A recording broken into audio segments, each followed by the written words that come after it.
Saviez-vous que le calendrier juif, fréquemment discuté, étudié et admiré par de nombreux, contient surprenant des curiosités qui atteignent rarement le grand public. À première vue, cela semble être un ancien système solide, soigneusement préservé au fil des siècles. Des détails intrigants émergent ce défi, certitudes historiques largement acceptées. Parmi eux, l'un des plus fascinants implique ce que les chercheurs appellent chronologique, incohérence, connue comme les années perdues, ou années manquantes du calendrier juif, dans le documentaire d'aujourd'hui. Et faire la lumière sur l'un des plus grands controverses dans la chronologie biblique et historique. Après tout, en quelle année sommes-nous vraiment? Nous examinons le calendrier juif à travers une lentille critique et comparative, refléter fidèlement les événements historiques connus. Reste avec nous et découvrez le fond de ce mystère qui s'étend, siècle l'intrigant. Cas des années perdues du calendrier juif. Les soi-disant années manquantes du calendrier hébreu font référence à un écart chronologique important entre les rencontres rabbiniques traditionnelles, surtout quand nous examinons comme la destruction du premier temple de Jérusalem selon la tradition rabbinique. Cet événement s'est produit en 422 avant J.C., correspondant à l'année 338 de l'hébreu, Calendaire Anno Mundi. La plupart des historiens, cependant,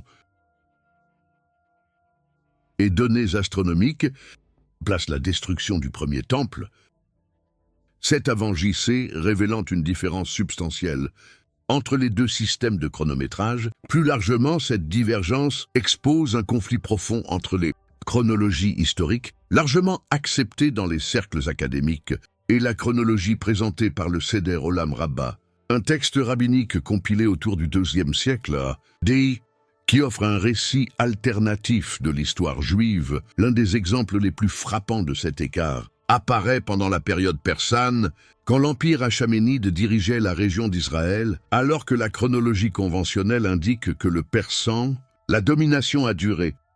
Le Seder Olam réduit considérablement cette période à seulement 34 ans, cette compression du temps. 170 ans, déclencher une cascade, effet sur de nombreux autres jalons historiques, l'un des impacts les plus significatifs, durée du deuxième temple de Jérusalem. Selon la tradition rabbinique ultérieure, le deuxième temple a duré 420 ans. Chronologie historique conventionnelle, en revanche, estime son existence à environ 589 ans.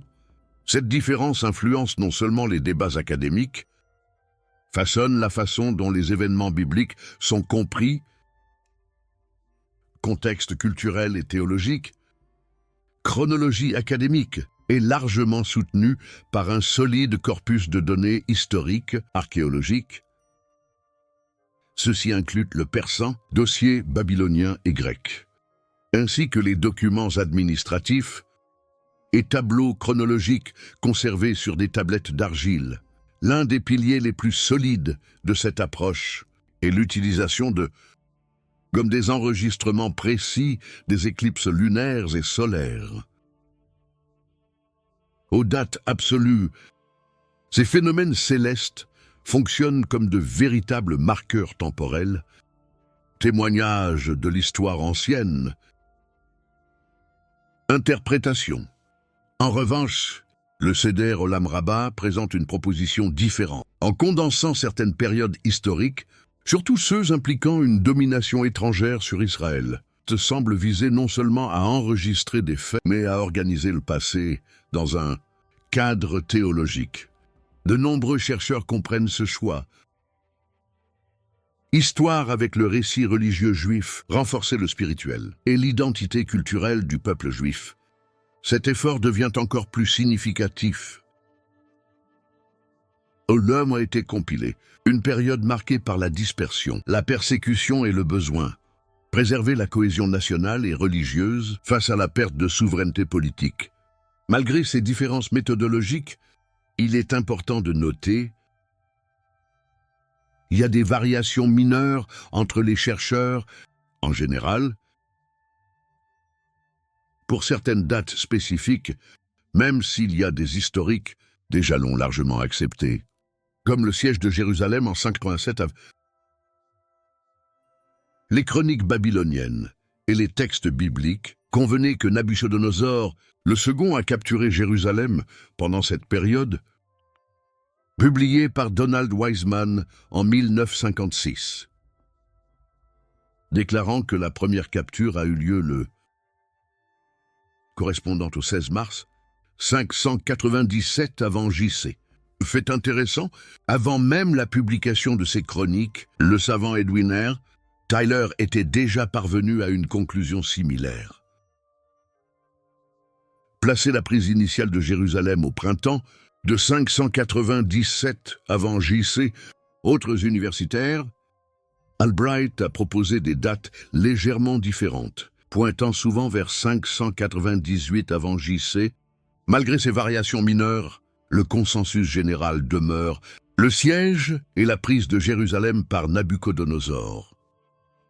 Dans l'histoire juive, après ce premier siège, Nabuchodonosor a installé Zédéchia comme roi vassal à Jérusalem, dans un effort pour maintenir, selon les récits bibliques. Zédéchia a régné pendant 11 ans, jusqu'à ce que sa rébellion provoque une seconde. Cette nouvelle attaque a abouti à la destruction du premier temple et l'effondrement définitif de son règne, bien qu'il soit largement admis que, pendant l'été, les dates exactes de cet événement continuent d'être débattues parmi les érudits. William F. Albright place la chute finale de Jérusalem en 587 avant J.C., alors qu'Edwin R. D. le propose l'année suivante, 586 avant J.C. Cette différence, subtile à première vue, révèle la complexité des méthodes chronologiques utilisées pour reconstruire l'histoire ancienne.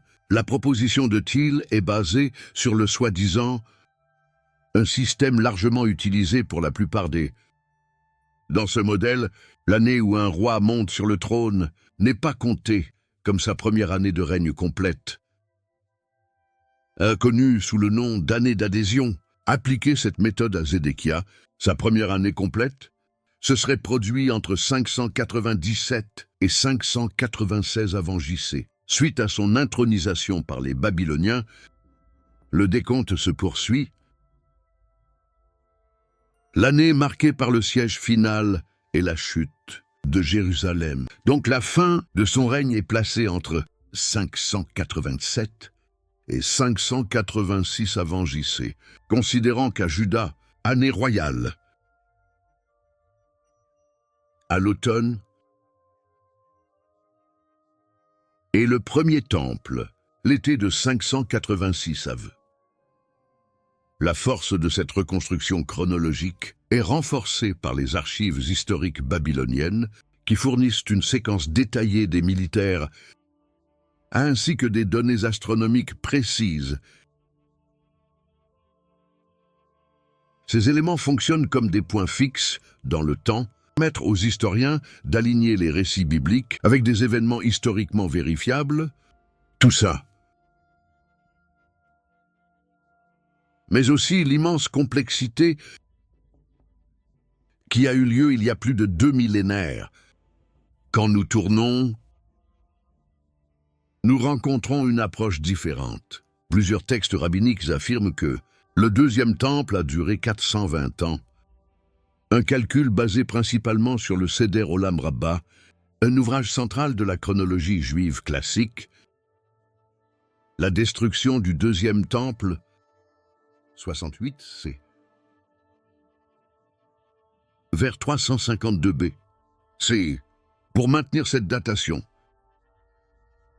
est supposée entre la destruction du premier temple et le début de la construction du second, menant à la conclusion vers 422 BC, bien que cette chronologie ait exercé une énorme influence et était largement acceptée parmi les anciens rabbins, ça n'a jamais été entièrement unanime. Textes comme Pirke de Rabbi, Eliezer Midrash, Lechov Pism, diverses autorités rabbiniques médiévales Rishonim, ils présentent des différences significatives. À partir des dates de Seder Olam Rabbah, ces désaccords internes révèlent que, même dans la tradition juive, la chronologie a toujours été un débat, sujet complexe. Loin du consensus absolu, l'une des questions centrales entourant le calendrier juif concerne les soi-disant années perdues, un écart d'environ 165 ans en relation avec la chronologie académique. Selon les calculs rabbiniques traditionnels, la destruction du premier temple aurait eu lieu 165 ans plus tard que la date acceptée par la plupart des historiens et 586 avant JC, mais reflète, fondée sur des sources historiques et archéologiques, et l'interprétation théologique et narrative trouvée dans les traditions rabbiniques, la chronologie du Seder Olam Rabbah, un texte fondateur de la tradition juive, avec un récit religieux simplifiant ou compressant souvent de longues périodes, afin de mettre l'accent sur les leçons spirituelles et théologiques de telles adaptations. Données historiques, en même temps, et Midrash Lechatov, révéler une tradition rabbinique plus flexible et dynamique, ont été fréquemment adaptés à des fins théologiques ou des contextes spécifiques. Ce dynamisme suggère que la tradition juive ne considérait pas les dates historiques comme rigides et immuables. En termes de chronologie rabbinique, basée sur des textes tels que le Talmud et le Seder Olam Rabbah, le deuxième temple de Jérusalem. Depuis 420 ans, ce calcul est d'une grande importance car il relie directement l'histoire du temple à l'identité du peuple juif et leur relation avec Dieu. La période de 420 ans est divisée en plusieurs phases dynastiques et périodes de domination étrangère, chacun avec le sien, et l'histoire religieuse d'Israël. Examinons ces divisions plus en détail. Dynastie héroïenne, 103 ans, de 35 avant JC à 68 après JC. Cette période, Temple, qui a agrandi le temple sous contrôle romain. Cependant, cela est finalement, dans l'annonce 70, Hasmonie et dynastie. 103 ans, de 138 à 35 av. La dynastie hasmonéenne, règle hellénistique. Pendant cette période, mais à mesure que la dynastie vieillissait, en raison de la puissance croissante de Rome, Empire Seleucide, de 318 à 138 avant JC, le territoire d'Israël est passé sous le contrôle du qui a émergé. Cette période a été marquée par une intense, comme la révolte des Maccabées, et a conduit à la reconsécration du temple et l'indépendance relative des Hasmonéens, un empire cimérien, 34 ans de 352 à 318 avant JC. C'était la dernière période de la domination perse sur Israël, pendant lequel le second temple fonctionnait déjà, bien que bref, influence perse sur l'administration et l'organisation religieuse de Juda, et la reconstruction du temple a été encouragée et soutenue par les Perses. Ces divisions offrent une vue détaillée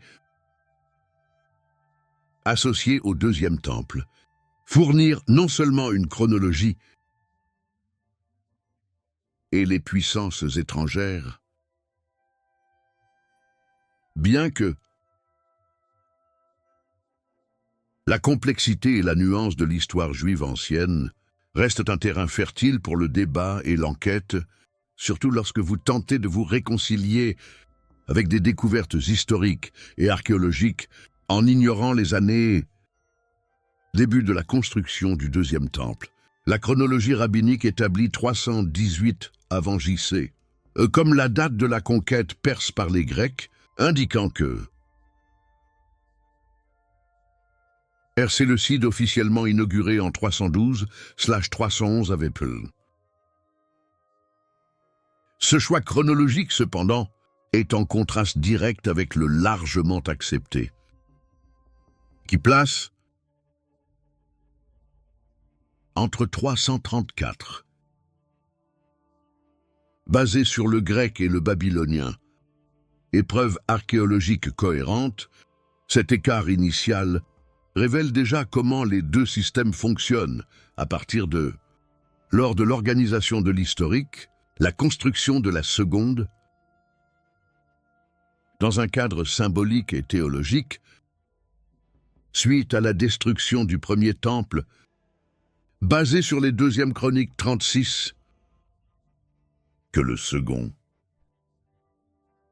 Après l'exil babylonien, en plaçant sa construction dans 352 avant JC, ce calcul implique que la destruction du premier temple, survenue en 423 avant JC, une date soutenue par des textes juifs ultérieurs, comme Megillah Antiochus. Encore une fois, la logique rabbinique donne la priorité, la cohérence interne des écritures et traditions interprétatives, même lorsque cela crée des tensions avec les chronologies historiques. La durée de 420 ans attribuée au deuxième temple de la prophétie. 24 à 27, dans ce cadre, le total. Et deuxième temple, 70 ans d'exil à Babylone, suivi de 420 ans pendant lequel le deuxième temple s'est tenu. Cette structure chronologique imprègne l'histoire d'une forte lier les événements historiques à un plan prophétique plus large. Ce passage biblique est interprété de différentes manières, dont beaucoup ne sont pas liées à un littéral ou linéaire. La chronologie rabbinique présente une riche cadre historique dans la tradition juive. Comparée à l'universitaire moderne, ces divergences n'invalident aucune des deux approches.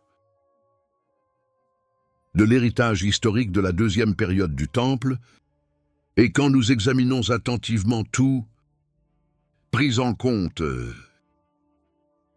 et perspectives académiques, ça devient évident.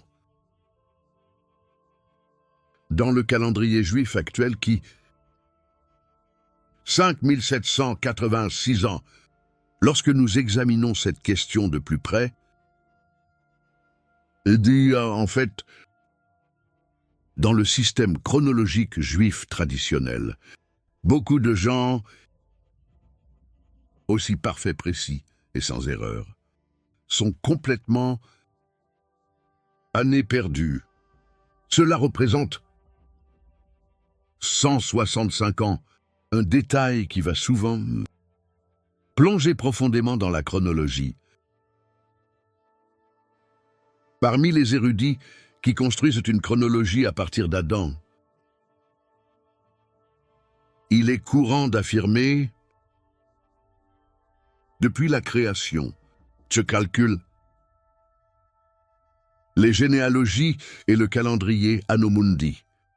Quand nous réfléchissons au jour de la création dans la lumière, une interprétation alternative émerge, la possibilité. Ce point de vue considère non seulement les 6 jours de la création, comprendre chaque jour comme une période de temps étendue. Dans ce contexte, un jour, c'est comme 1000 ans, devient particulièrement pertinent. Cette langue ne doit pas être lue de manière strictement littérale. Servir de clé pour comprendre, contrairement à la perception humaine. Cette lecture cherche à réconcilier la foi et réflexion philosophique sur l'origine du monde. Par contre, il y a ceux qui rejettent complètement ces approches et soutenaient que l'univers est des millions basés sur des modèles scientifiques modernes tels que la cosmologie. Cela élargit encore le débat. Ou la science. Un sujet qui mérite certainement une analyse plus approfondie. Pour l'instant, cependant, avais-tu déjà entendu? N'hésitez pas à laisser vos commentaires. Que Dieu vous bénisse tous et à bientôt.